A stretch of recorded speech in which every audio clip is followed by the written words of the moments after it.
Vincent van Gogh killed himself. How does a man go from calm to suicidal in 6 weeks? Vincent left this letter. Theo van Gogh. That's Vincent's brother, isn't it?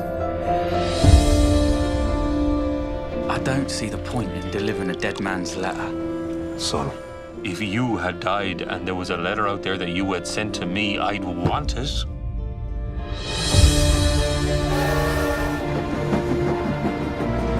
So, what brings you to over there? I want to do something for Vincent.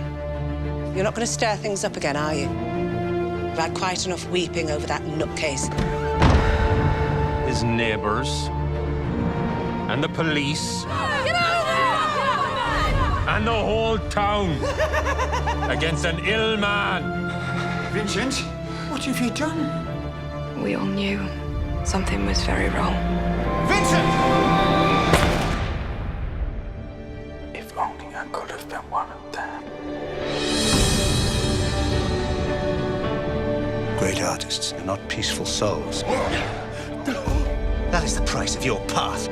Is it worth it? Did he change his mind?